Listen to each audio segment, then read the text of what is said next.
Bem, vamos então abordar no nosso webinário hoje ao vivo como a notificação de erros pode melhorar a segurança do paciente e do colaborador. E para isso, primariamente, nós temos que abordar o que é a segurança do paciente. Esse é um conceito que vem da Organização Mundial de Saúde, que preconiza que é a redução a um mínimo aceitável do risco de dano desnecessário associado ao cuidado de saúde. Então, já entendendo que a redução a zero é muito difícil, né? Não, claro que é algo que nós todos almejamos, mas a gente tem que entender que a gente tem que sempre estar tentando melhorar ao máximo, diminuir riscos de danos, sabendo que muitas vezes o zero vai ser quase que impossível, mas a melhoria contínua que é o mais importante. E aí alguns outros conceitos que são importantes para a gente dar continuidade nessa aula. Então, erro é a falha em executar um plano de ação como pretendido ou a aplicação de um plano incorreto. Então, os erros, eles são não intencionais, né? O profissional de saúde, ele não tinha a intenção, por exemplo, de trocar uma medicação, né? Trocar o nome do paciente, por exemplo. Agora, uma violação, que não é um erro, ela é intencional. Então, por exemplo, o profissional que intencionalmente proveu ali uma sobredose de medicação a um paciente. Aí seria uma violação, mas que ele se propôs a fazer isso. O dano seria o comprometimento da estrutura ou função do corpo, ou qualquer efeito oriundo disso. Então, doenças, pode ser uma lesão, um sofrimento, a própria morte do paciente é um dano. Incapacidades ou disfunções. E o dano ele pode ser físico, ele pode ser social, né? Por exemplo, o paciente que não se adequa mais ao convívio em comunidade, ou mesmo um dano psicológico. E o evento adverso é aquele incidente que resultou em dano ao paciente, ok? Histórico dos sistemas de notificação. Então, desde a década de 50, né, quando surgiram as primeiras acreditações, né, especialmente aí nos Estados Unidos e Canadá, a notificação às instituições acreditadoras já começou a ser algo mandatório, né? Em 1999, o Institute of Medicine, né, Instituto de Medicina dos Estados Unidos, recomendou que os erros de cuidados de saúde e eventos adversos deveriam ser comunicados de forma sistemática, né? Então, isso a nível nacional, então, de forma que o governo tivesse aí uma base de dados factível para reconhecer esses erros. A ONU, né, estabeleceu a notificação de eventos adversos de forma sistemática no sistema ONU Integrare, que é um sistema que todas as organizações que estão acreditadas, né, utilizam, e há cerca de um pouco mais de 2 anos. E a Anvisa estabelece a obrigatoriedade da notificação de eventos adversos no sistema Notivisa desde 2013, quando foi implantado o Programa de Segurança do Paciente. E o que é o Programa de Segurança do Paciente? Então, através de uma portaria, em 2013, foi instituído esse programa que tinha o objetivo de contribuir para a qualificação do cuidado de saúde em todos os estabelecimentos de saúde no território nacional. E preconiza-se, né, que os incidentes associados ao cuidado de saúde, em particular eventos adversos, têm elevada morbidade e mortalidade. Esse foi o grande motivo do Ministério da Saúde preconizar esse grande programa, a fim de se reconhecer quais eram esses eventos. E a partir daí tomar condutas, né, de forma a abranger todos os estados do país. Além disso, na mesma época, né, houve a liberação da RDC 36 de 2013 pela Anvisa, que instituiu ações para a segurança do paciente em serviços de saúde. Ela regulamentava e também coloca, né, até hoje, pontos básicos para a segurança do paciente, por exemplo, a implantação de núcleos de segurança do paciente, a obrigatoriedade da notificação de eventos adversos e também uma elaboração de um plano de segurança do paciente. E outras portarias adicionais no mesmo ano aprovavam os protocolos básicos de segurança do paciente, que são 6, né? Imagino que a grande maioria do nosso público já conheça. Então, identificação do paciente, prevenção de ulceras por pressão, segurança na prescrição, uso e administração de medicamentos, cirurgia segura, prática de higiene das mãos e prevenção de quedas. Então, o que nós vamos conferir hoje, né, após essa primeira abordagem, é primariamente, as causas da subnotificação de eventos e como eliminar a cultura do medo, né, na nossa organização. Então, primeiro, a grande maioria das falhas e erros são evitáveis, né? Ao contrário do que se pensa, existem meios, existem barreiras de processo, né, que podem ser implementados para que esses erros não alcancem o paciente, né? A famosa teoria do queijo suíço. E são consequências não intencionais de um sistema de assistência à saúde altamente complexo e imperfeito, né? Então, essas falhas são consequências desse sistema que não está ainda na sua maneira ideal, né, no seu padrão ouro, e em que as falhas se combinam para causar resultados prejudiciais para o paciente. Poucos desses eventos adversos estão relacionados com negligência ou má conduta profissional, que é aqueles casos de violação que a gente comentou há pouco. E identificar onde e quando erros e eventos adversos ocorrem é essencial para se mudar ou revisar processos de atendimento, né? Então, em qualquer tipo de organização, a gente precisa saber onde, em que áreas esses eventos estão ocorrendo, quando eles ocorrem. Então, existe algum perfil, eles ocorrem mais à noite, ocorrem mais de dia, ocorrem nos finais de semana, enfim, né? A fim da gente conhecer e reduzir a probabilidade de danos, né? Que são os eventos adversos que podem ser evitáveis, que podem ser passíveis de implementação de barreiras preventivas. Em todo o mundo, esses eventos ainda são subnotificados. Isso não é uma característica apenas do Brasil, isso ocorre no mundo inteiro, né? Os profissionais, as pessoas ainda têm muito receio em notificar os eventos adversos e são vários os motivos e a gente vai abordar cada um deles. Bem, existem algumas causas, né, que já são bastante conhecidas e discutidas em vários trabalhos. Então, primeiro, o desconhecimento de que o erro ou evento adverso poderia causar dano ao paciente, né? Muitas vezes o profissional ele até sabe que ele está executando aquela prática, mas ele não está sabendo que aquilo poderia causar dano, tá? Eu vou dar um exemplo de algo que eu já vi numa prática de avaliação. Então, um profissional, um técnico de enfermagem, ele simplesmente furou com o equipo a bolsa de sangue. Ele furou num local que não era o local adequado. Para que ele fez isso? Para que entrasse ar naquela bolsa e o sangue tivesse o seu gotejamento agilizado, facilitado. O que o profissional ali naquele momento não pensou é que aquilo, obviamente, estaria trazendo contaminação para a bolsa de sangue, né, colocando o paciente em risco aí de uma infecção. Então, muitas vezes é o desconhecimento a grande causa e a gente bloqueia isso com treinamento, capacitação e orientação sistemática. Outra coisa, desconhecimento de que o erro ou evento adverso causou dano ao paciente. Então, às vezes, o paciente vai para casa, ou o paciente tem um dano que ninguém identifica, né? Então, por exemplo, um dano relacionado a uma interação medicamentosa que poderia ter sido prevenida e ninguém acabou, né, identificando isso. Incerteza sobre o que tem que ser comunicado, né? Então, muitas vezes as pessoas não sabem que elas têm que comunicar eventos adversos, reações adversas relacionadas a medicamentos.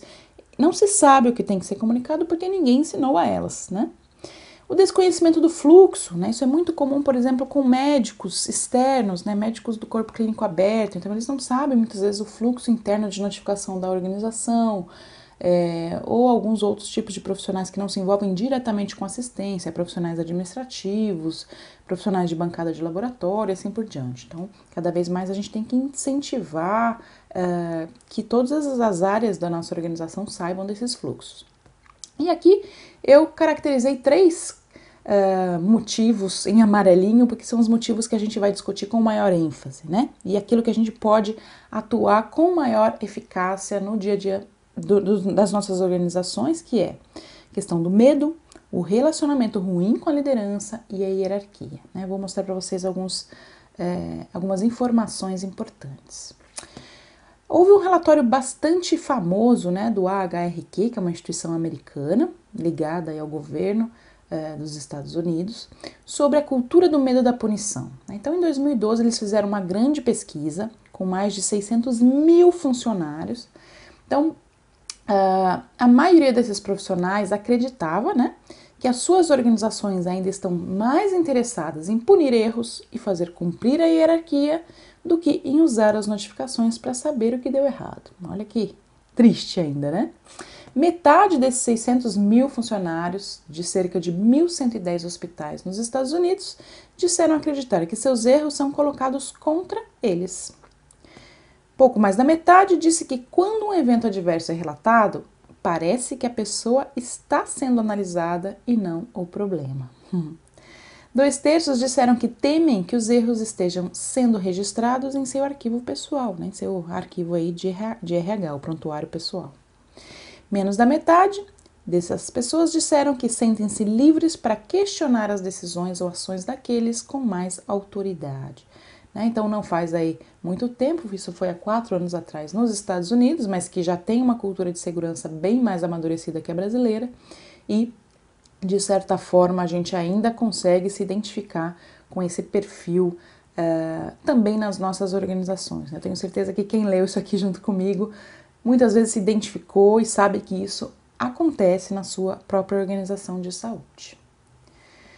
A Associação Americana, Médica aborda aqui: os hospitais devem criar um ambiente onde os profissionais de saúde não tenham medo de medidas disciplinares ou punição para revelar erros, e onde são identificadas e tratadas condições denominadas inseguras. Então esse é o mundo ideal que a gente quer para as nossas organizações de saúde. Ninguém tem medo de notificar e as notificações geram a identificação das condições que são inseguras para o nosso paciente, para o nosso colaborador. E ainda, o medo de ações de responsabilidade médica, as ações jurídicas, as ações que vão para o tribunal, e as notícias da mídia também desencorajam a comunicação aberta sobre problemas de segurança. Então, sempre que algum erro ou evento adverso relacionado à saúde sai na mídia, as pessoas enxergam isso como algo assim extraordinário, como se o profissional quisesse fazer aquilo com o paciente.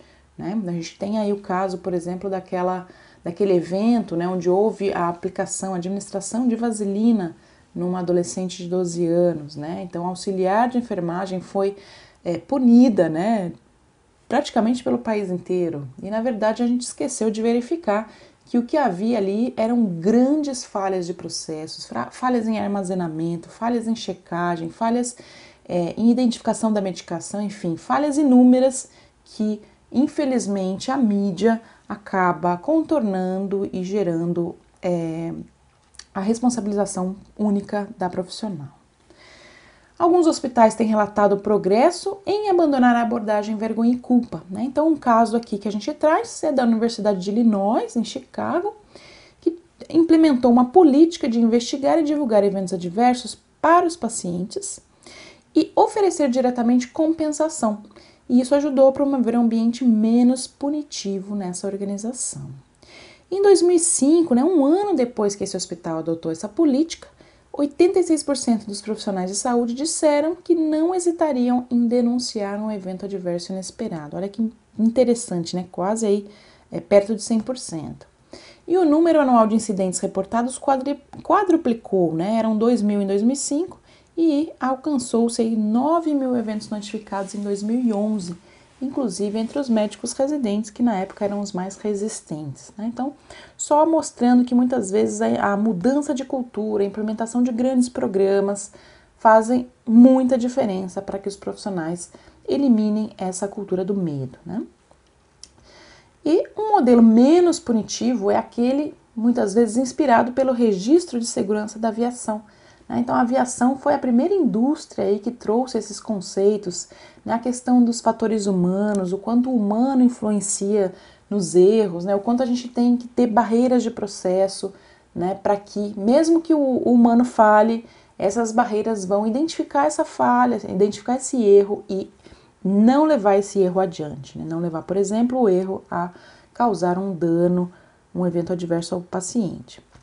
E o James Battles, que é um PhD do HRQ, diz que este é um grande problema em hospitais, o resíduo de uma cultura muito punitiva. A gente sabe que isso ainda está bastante crescente nos nossos hospitais. Alguns pontos críticos adicionais.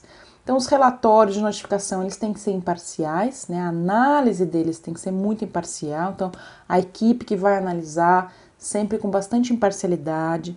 Tem que existir canais de comunicação abertos, né, tanto com os órgãos reguladores, né, seja Anvisa, os órgãos de acreditação e muitas vezes até o laboratório farmacêutico, por exemplo, que pode ter alguma relação aí com o produto que causou dano. Os planos de ação, né, o foco sempre tem que ser a adoção de normas e barreiras de segurança e não foco em apenas orientar o colaborador. Né? O que falhou? O que nós poderíamos ter implementado de medidas preventivas? E a importância aí do feedback que a gente vai abordar mais para frente. Segundo tópico que a gente vai abordar hoje, como engajar os profissionais de saúde, né? Então, o papel da liderança e da hierarquia nisso tudo. Então, o engajamento do colaborador, a gente sabe que é importantíssimo, né? Então, os profissionais e organizações devem ser encorajados a ficar à vontade para relatar qualquer e todos os eventos adversos, erros ou situações perigosas. Muitas vezes a gente esquece de contar para eles que isso é importante.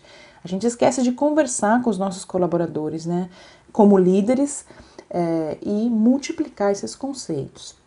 E só dessa forma é que a gente vai poder evitar os erros assistenciais, em vez de simplesmente a gente ficar contando quantos foram no final do mês, né? Então, nesse mês, nessa unidade, tivemos 7 quedas, 6 erros de medicação e 2 flebites, né? A gente não quer ficar contando, a gente quer efetivamente tratar e trabalhar em cima desses erros e eventos. A questão do feedback, né? Então, dar o retorno para o notificante. Então, os erros não podem ser evitados, a menos que os profissionais conheçam e principalmente aprendam com as recomendações de boas práticas que resultam na análise das notificações dos mesmos, né? Então, aqui o principal é o aprendizado. Aconteceu um erro, ok? Vamos aprender com esse erro e a partir daí implementar boas práticas que possam garantir que esse erro não vai voltar a acontecer. Por isso que o feedback ao notificante, à equipe que esteve presente durante esse evento é tão importante. Pontos importantes do feedback, né? Então, a comunicação é um componente poderoso e necessário de um programa eficaz de notificações, né? A comunicação tem que existir não só no momento de se notificar o problema, mas também a comunicação após o problema ter sido analisado e o que a gente vai contar para aquela equipe após a análise ter sido apurada. Proteções de confidencialidade, tanto para pacientes quanto para colaboradores, né?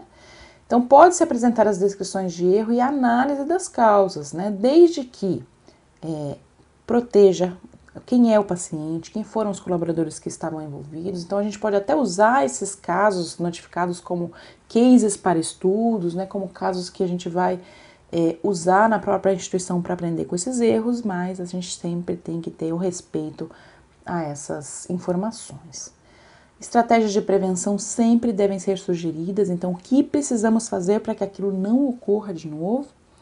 A forma de comunicação, como é que a gente vai dar feedback para o notificante, para a área que notificou, né? Ou mesmo para a organização como um todo. Então, os sistemas de notificação devem priorizar a comunicação formal, né? Então, publicações, websites, outros impressos e formulários, e fornecer informação de forma eficaz aos profissionais. E a informação tem que ser disponibilizada de forma adequada para que se estimule a geração de novas notificações, né? Não que a gente queira que aumente o número de erros e eventos, mas que aumente sim a identificação daqueles que estão ocorrendo. O papel da liderança e da hierarquia, né? Então, todos os trabalhadores, incluindo profissionais e gestores, assumem responsabilidade pela sua própria segurança, pela segurança de seus colegas, pacientes e familiares.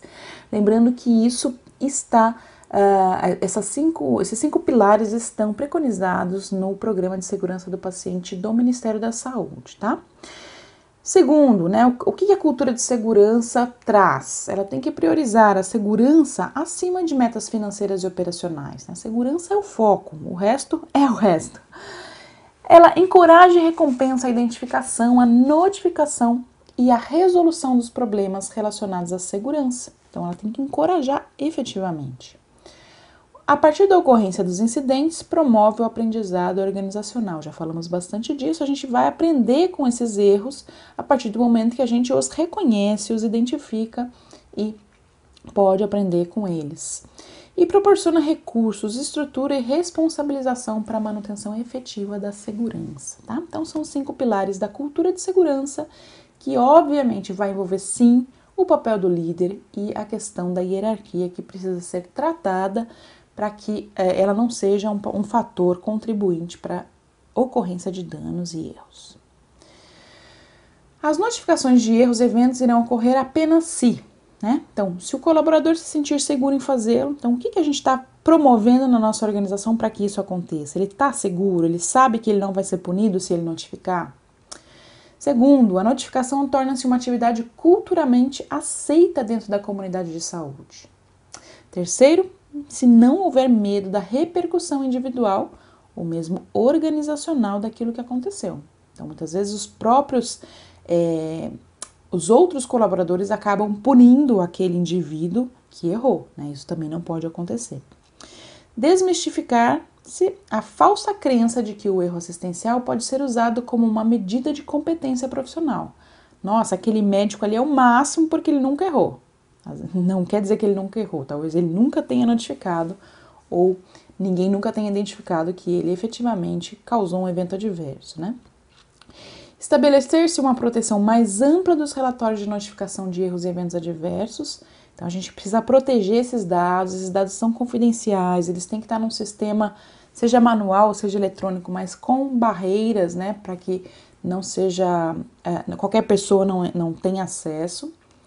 Estabelecer-se uma cultura não punitiva que coloca maior valor em relatar erros e resolver problemas do que no caminho muito mal sucedido de punir praticantes de erros, né? Então, cultura não punitiva é o caminho, né? A gente não pode punir quem pratica erro. Claro que violações são um outro problema. Aquele funcionário, aquele colaborador que viola procedimentos, que realiza falhas e erros de maneira proposital, esse sim, obviamente, pode aí ter suas medidas disciplinares aplicáveis, tá? Não é disso que a gente está falando.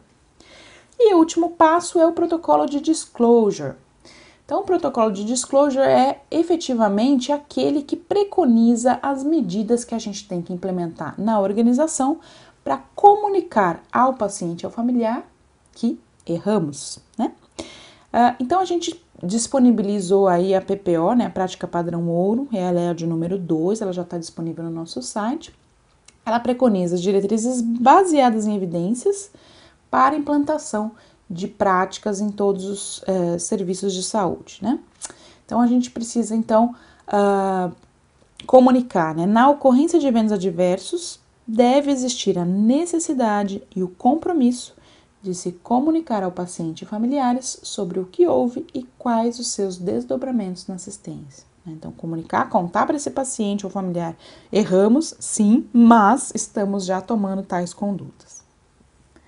Por que aplicar o protocolo de disclosure quando da ocorrência de eventos adversos? Divulgação, descoberta, manifestação, mas também participação, que nos parece mais adequado. É um protocolo adotado por toda a instituição quando da ocorrência de um evento adverso e sua forma de partilhar com o paciente e familiares.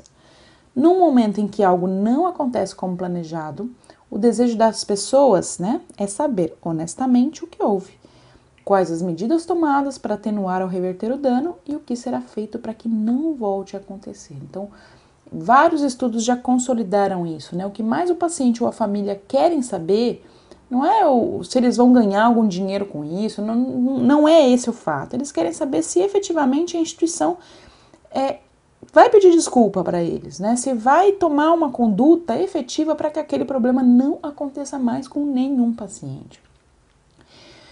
Todos os profissionais podem aplicar esse protocolo, né? Os profissionais que atuam na assistência.